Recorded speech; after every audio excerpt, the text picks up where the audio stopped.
In this video, I'd like to talk about a data structure called a priority queue.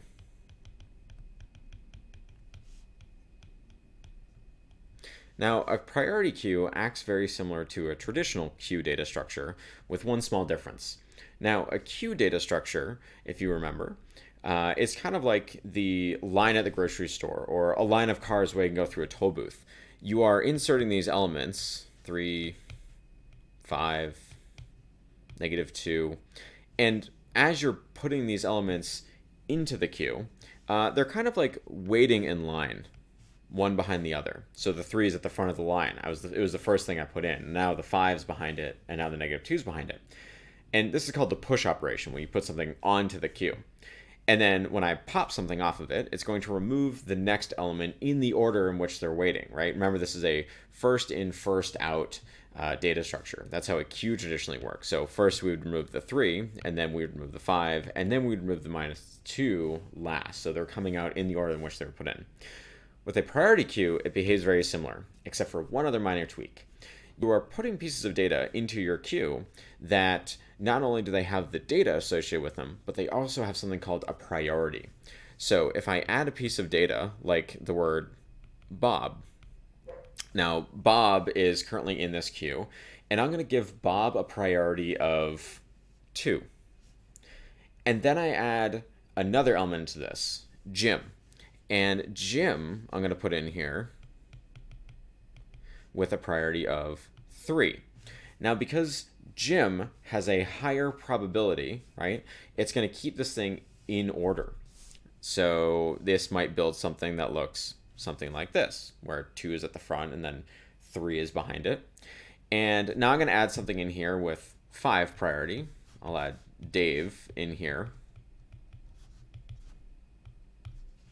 And now Dave is also waiting in line, right? So here's my priority queue that I'm building. So the important thing is it's not just the data, it also has a priority, right? So I would expect that the push function or the data or the function to enqueue something into this queue would not only take the data, but it would also take a priority. And it's sorting these based on the priority.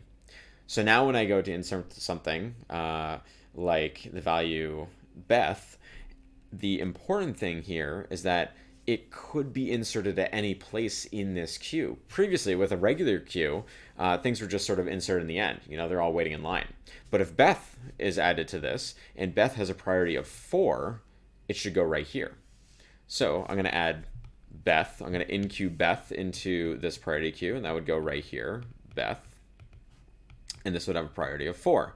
And now when I dequeue something from this, it's still always going to look at whatever's in the front, right? So this priority queue, the way it's built, essentially allows us to put data into this and have these things cut in line, right? So to build this data structure, it might be a enqueue function that takes 2 parameters. One is the data, and then one is the priority. So I first enqueued Bob into this with a priority of 2, and then I enqueued the value Jim with the priority of 3, and then I enqueued the value of Dave with a priority of 5, and then finally I enqueued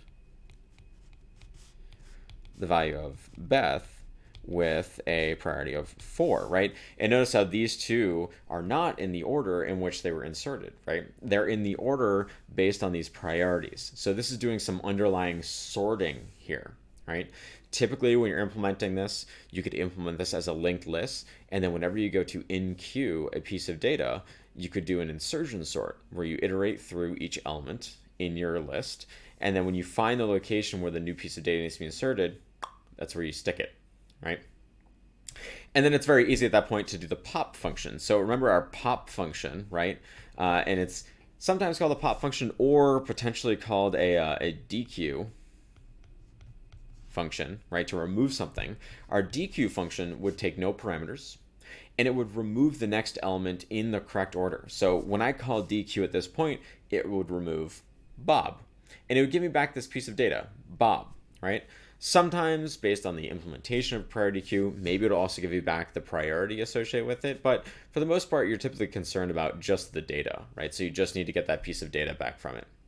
This is the underlying data structure that's used for a bunch of different algorithms, this idea of a priority queue. And as we start to explore graphs and some of the graph traversal algorithms, it's going to be very important to use this priority queue to handle which elements to explore next, and the ordering of this becomes very important.